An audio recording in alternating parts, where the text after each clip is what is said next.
Imenujem se John Kazanjian in sem prvič v Sloveniji.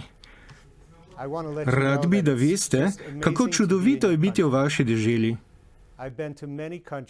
Bil sem že v veliko deželah po vsem svetu, v Aziji, Afriki, Severni Ameriki in vam lahko iskreno povem, da še nisem bil v nobeni deželi, ki bi jo tako občutil kot Slovenijo. Tukaj sem komaj en dan in sem sporočil svoji soprogi, da se morava sem še skupaj vrniti in se potepati naokrog. Gostoljubnost, ki sem je bil deležen, je bila tudi čudovita. Ljubezen, ki sva jo izkusila s prijateljem Donom Turbitom, je bila izjemna. Ker sva katoliška laična evangelizatorja, je namen najinega prihoda pridigati o evangeliju, govoriti o najini ljubezni do Jezusa Kristusa, kako z njim prijateljujeva, kako uživava v njegovi prisotnosti v najinih življenjih. Širiva najina pričevanja. Moj prijatelj Don je bil tukaj že 20-krat. Čeravno sem obiskal že veliko dežel in sem tukaj tokrat prvič, sem ugotovil veliko podobnih pojavov. Kot prvo se cerkev krči. Zato naj jo po cerkvah pogosto obdaja le peščica ljudi. Po čem bi lahko sklepali, da Bog ne živi in da bo cerkev izumrla. Vendar bi vam rad povedal, v kar sem popolnoma prepričan, da temu ni tako. Bog je živ. Jezus je živ in dejaven in spreminja življenja, tudi moje. In prav o tem bi rad danes nekoliko spregovoril.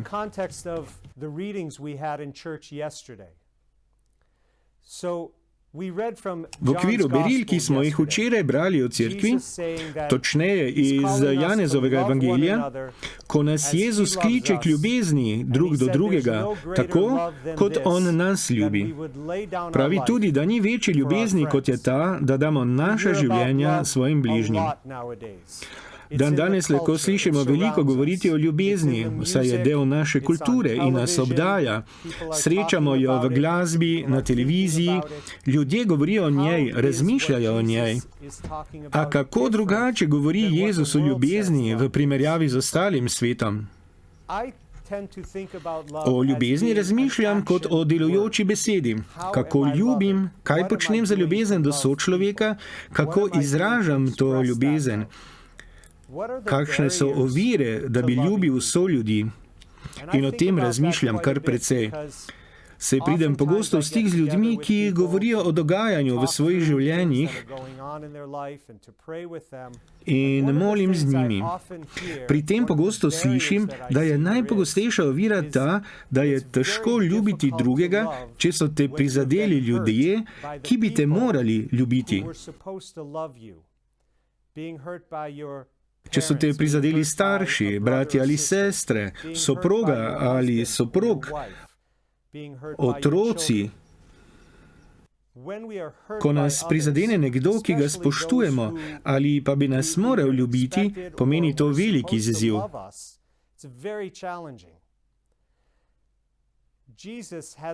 Tudi Jezus je imel enak problem. Govoril je svojim učencem: ljubite se med seboj, kot sem jaz ljubil vas. Kako naj bi jih Jezus ljubil? Kako jih je ljubil? Zelo je zanimivo, da jim je spregovoril o ljubezni na tisto noč, preden je bil izdan in križan.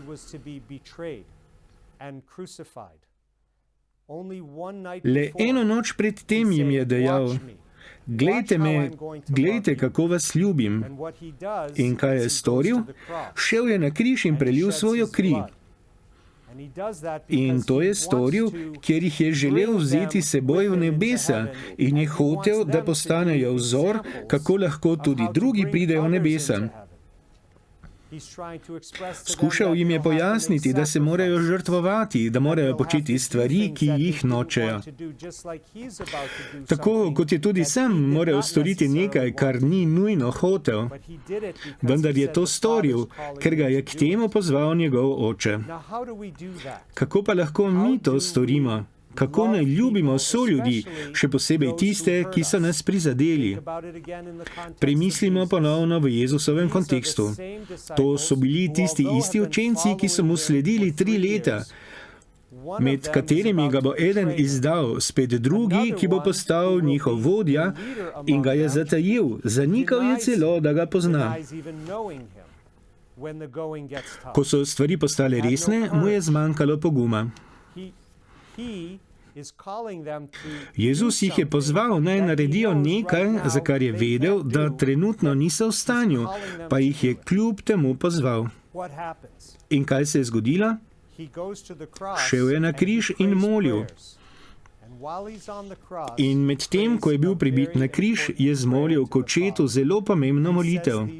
Izrekel je tele besede: Odpusti jim, oče, saj ne vedo, kaj delajo. Ko sem prvič slišal te besede, sem mislil, da je Jezus govoril o ljudeh, ki so ga križali. Rimskim vojakom, ki so ga pribijali na križ, tistim, ki so postopali okoli njega in se norčevali, ter mu govorili: Če si res Božji sin, se stopi s križa. Če si res tisti, za katerega se izdajaš, zakaj vse to prenašaš? Ampak mislim, da je Jezus šel še dlje.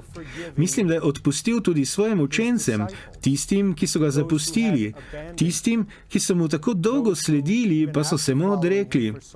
In jih ni bilo ob njemu, ko jih je najbolj potreboval. Kaj nas to uči? Jezus, ki je učil ljubezen in je tudi izkazoval največjo možno ljubezen, kar jih je doživelo človeštvo, je pribit na križ in odpuščal vsakomur. Ne samo za pravkar storjeno, marveč Svetopismo pravi, da je s prelivanjem svoje krvi odplačeval grehe za vse človeštvo za vse čase.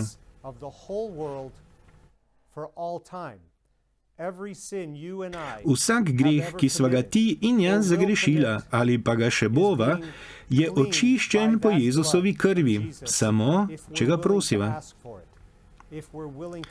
Če sva pripravljena spovedati se dejstva, da sva grešnika in nisva izpolnila Božje zahteve, naj jo bo očistil z močjo svoje krvi in naj jo poklical nazaj k sebi.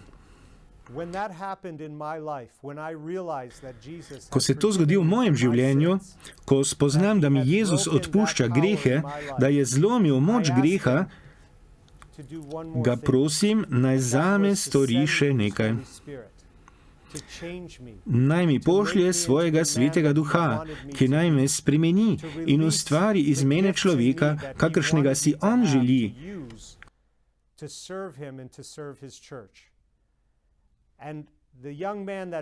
Naj sprosti v meni darove, ki si jih želi zame, da jih lahko uporabim za služenje njemu in njegovi cerkvi.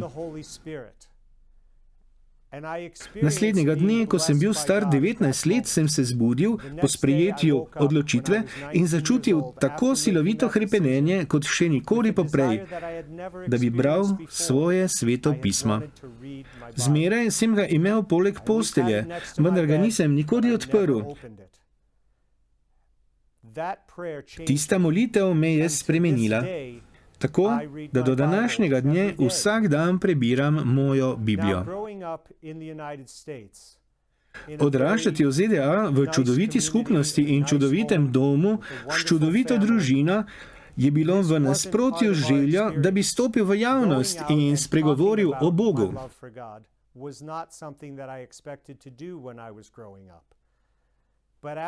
Ampak po mojem 19. rojstnem dnevu sem začutil željo po delitvi svoje vere z drugimi.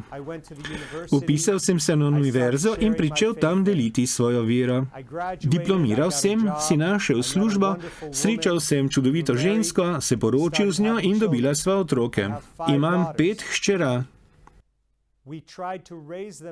Skušala sva jih vzgojiti tako, da je bila vera v središču naših življenj. Jezus v središču našega doma. In vse to sva skušala deliti z drugimi. Četudi sva bila zasedena z vzgojo najinih otrok. V teh zgodnjih letih sva zato vabila ljudi kar v našo hišo. Vabila sva ljudi iz Gane, Kitajske, Slovaške in Mehike. K nama je prihajal celo nek mladenič iz Slovenije. Dani, ki ga ne bom nikoli pozabil. Nekateri ljudje, ki so zahajali k nam, so bili verni, drugi neverni.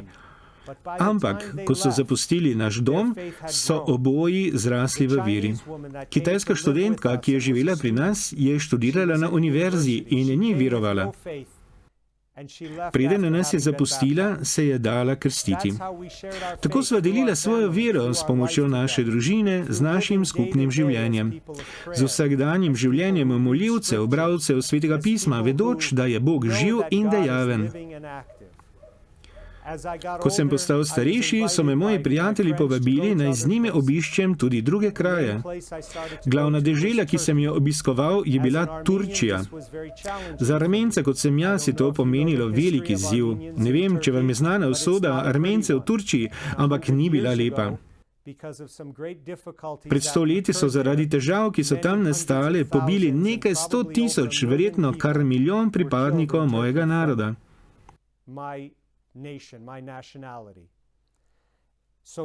Zato je bila vrnitev v Turčijo zelo težka.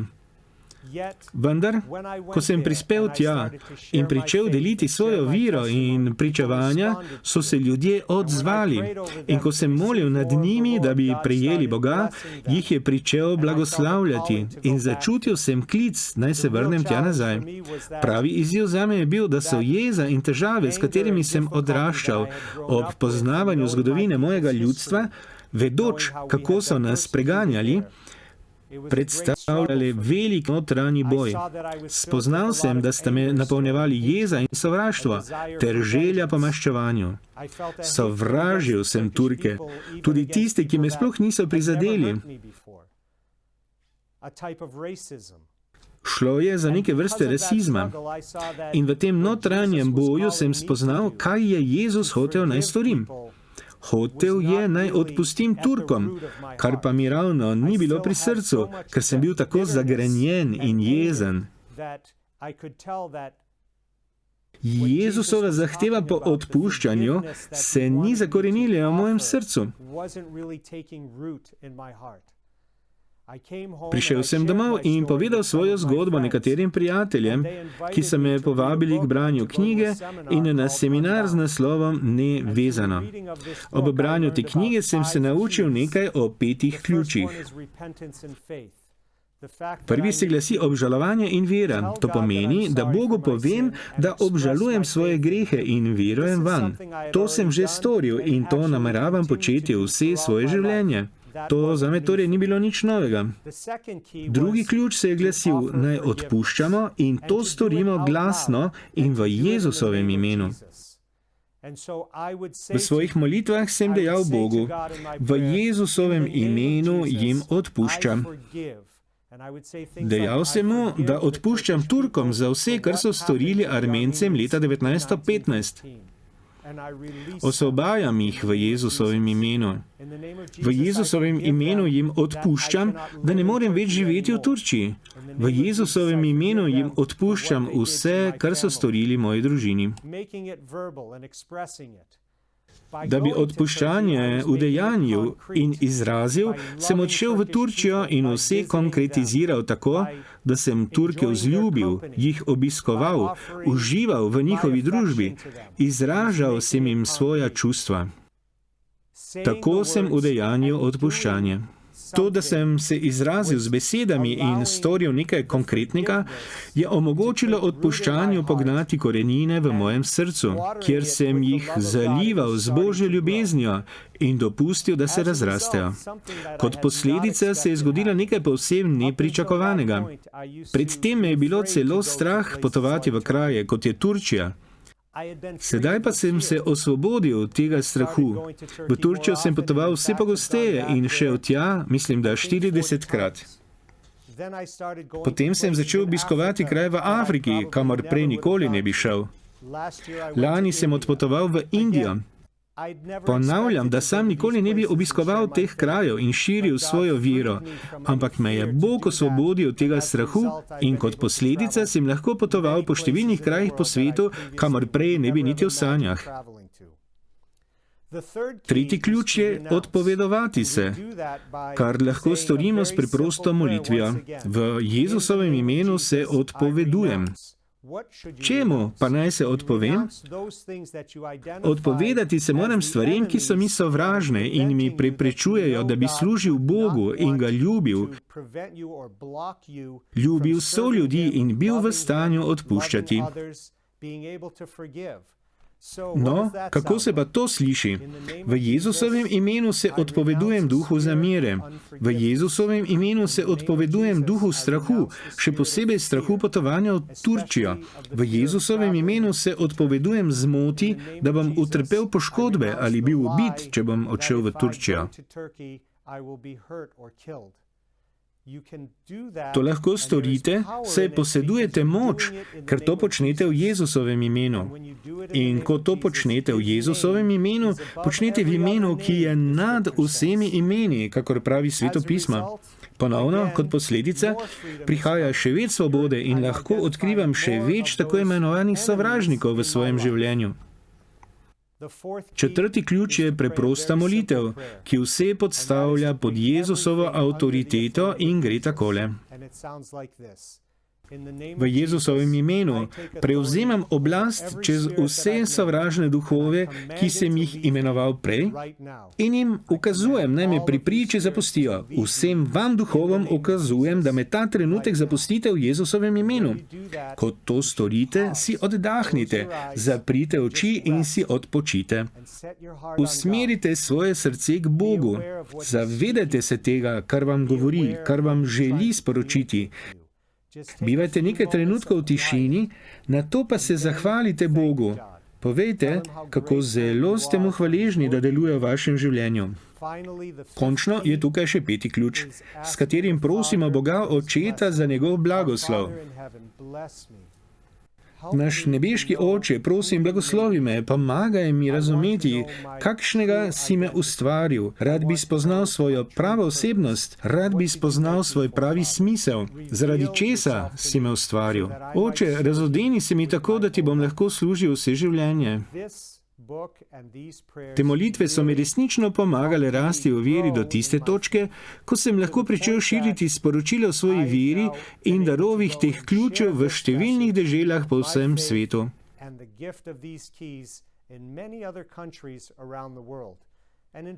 Tako sem postal učitelj duhovnikov in celo škofov po vsem svetu. Bog uporablja laike v katoliški cerkvi. Želi, da gredo ven in evangelizirajo, da gredo v javnost in opravljajo njegovo delo. Rad bi vam povedal še zadnjo zgodbo. Saj se je v moji družini dogodil velik čudež prav v prejšnjem mesecu.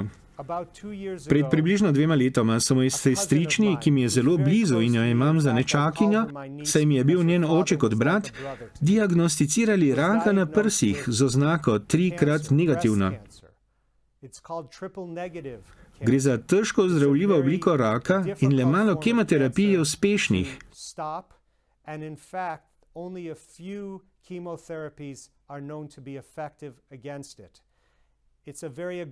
Je zelo agresivna oblika raka, kar pomeni, da se hitro širi in težko je najti zdravilo za hitro ustavitev. Dejansko so na nje uporabili vsako možno kemoterapijo in nobena ni bila uspešna. V zadnjih 2 letih je vsaka mamografija pokazala, da se rak širi. Razširil se je do te mere, da mi je pred 6 tedni poslala naslednje sporočilo. Rak se mi je tako zelo razširil, da imam metastaze v hrbtenici in hrbtu in pljučih. Razširja pa se tudi po vsej levi strani. Tako da izrastki prodirajo skozi kožo. Takoj sem jo šel obiskat. Skupaj sva molila in se veliko pogovarjala. Šel sem z njo k zdravniku. Diagnoza je bila zelo slaba. Zdravniki so ji celo napovedali še komaj 2 tedna življenja. Bila je siva kot pepel. Ves čas so ji dovajali kisik in komaj se je lahko premaknila s postelje. Jemala je močne opijate za zmanjšanje bolečine in je lahko ostala pri zavesti le nekaj trenutkov. Včasih mi je v teh zadnjih tednih govorila, da jo Jezus zbudja zgodaj zjutraj. In ji pravi, da želi, naj misli samo nanj in na nič drugega. Ne poslušaj nikogar drugega glede bolezni, ampak opazuj metastaze na tvoji levi strani. Ko jih boš videla, kako se zmanjšujejo, boš vedela, da te jaz zdravim. Šla je k zdravniku še zadnjič, potem ko sem odšel od nje. Povedal ji je, da potrebuje transfuzijo in da jo bodo premestili v bolnišnico in opustili vsako zdravljenje z imuno in kemoterapijami. To je bilo v četrtek ali petek. V nedeljo zjutraj tistega tedna, bila je prva nedelja v aprilu, se je zbudila in vse metastaze so izginile. Vsi tumori, ki jih je videla skozi kožo, so izginili. Zbudila se je brez kisikovega aparata. Tega dne je šla v cerkev in ko so jo družinski člani zagledali, so bili vsi šokirani in jo spraševali, kaj se je zgodilo. Povedala jim je, kako jo je obiskoval Jezus in kako se je zgodila sprememba. Prijatelji moji, Jezus je živ. Moja sestrična Nadine je sedaj skoraj zdrava. Število tumorjev v njenem telesu je upadlo od 500 na 100 v samo enem mesecu in še naprej upada. Zdravniki pravijo, da za to ne obstaja nobena znanstvena razlaga. Ta dan so poslušali njena pljuča in zdravnik, ki jo je več mesecev pregledoval, je pričel jokati in dejal, da to niso tista ista pljuča, ki jih je poslušal zadnji teden. Slikali so ji pljuča in tekali sem ter tja po sobi, dobesedno so poplesovali, saj niso mogli verjeti, kaj se je zgodilo. Velik čudež se je zgodil v moji družini in hotel sem ga zaupati van in vsemu svetu, ker je Jezus živ. Odpušča grehe in ustvarja pot, po kateri lahko vi in jaz pridemo bližje k Očetu. In to je to. Na svetu je ni veličastnejše zgodbe, veličastnejšega sporočila in ni veličastnejše osebe, ki ji lahko služite s svojim življenjem. Tukaj sem zato, da vam povem tole. Darujte svoja življenja Kristusu. Sledite mu z vsem srcem. Sprejmite vse, kar vam daje. In sedaj bom molil za vse vas, ki me gledate, da bi ga tudi vi lahko sprejeli, kot sem ga jaz pri 19 letih. In nadaljujte s to molitvejo vsak dan. Molite z mano. Recite, Gospod Jezus, obžalujem svoje grehe. Žal mi je, da sem te kakorkoli užalil. Žal za stvari, ki sem jih storil, a jih ne bi smel. Žal za stvari, ki bi jih moral storiti, a jih nisem. Žal mi je, da ne ljubim tebe in soljudi, kakor si zapovedal. Žal mi je, da se upiram odpustiti tistim, ki so me prizadeli in jim ne želim odpustiti, iščoč razne izgovore. Gospod, odpusti mi, ker ne odpuščam. Gospod, odpusti mi zaradi pomanjkanja vere, moje nevere. Nebeški Oče, rad bi, da si gospodar vsega mojega življenja. Verujem, da si umrl zame na križu. Verujem, da si zame prelil svojo kri. Verujem, da si pravi Bog in odrešenik vsega sveta. Ti si moj Gospod in moj Mesija. Oče, v tvojem imenu odpuščam vsem, ki so me prizadeli. Odpuščam vsem, ki se jih lahko spomnim, da so me izkoriščali. da me niso ljubili tako, kot sem si želel in ki so kakorkoli prizadeli mene ali moje otroke ali moje sorodnike ali moje prijatelje. Osvobajam se svojih zamer in zagrenjenosti. V Jezusovem imenu se odpovedujem zameram in zagrenjenosti in jeze in sovraštva. Odpovedujem se duhu neodpuščanja. V imenu Jezusa Kristusa prevzemam oblast nad vsemi temi duhovi in jim ukazujem, naj me takoj zapustijo. Nebeški Oče, blagoslovi me, naredi me takšnega, kot ti hočeš. Spremeni vsakega, ki pravkar moli z menoj, v osebo po tvoji volji. Razodeni se jim, pokaži, da si živ.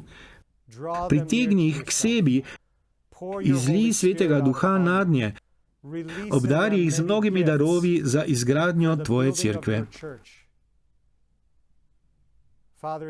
Nebeški Oče, hvala ti za to priložnost, da sem lahko tukaj v Sloveniji, da lahko delim svojo vero s tvojim ljudstvom, z ljudstvom te dežele, ki ima čudovito starodavno zgodovino v tej pričudoviti deželi. Molim v imenu Očeta in Sina in Svetega Duha. Amen. Prijatelji, rad bi vam povedal še nekaj, preden odidem. Zelo je preprosto, sploh ni težko, ni se vam treba bati. Ne upirajte se Bogu, On hodi za vami, išče vas in vi to veste. Veste, da si želi vaše celotno življenje, da bi bili srečni, če mu služite in ga ljubite. Hodite za Bogom, na noben način se mu ne upirajte. Hvala za vaš čas, ljubim vas. Srečno.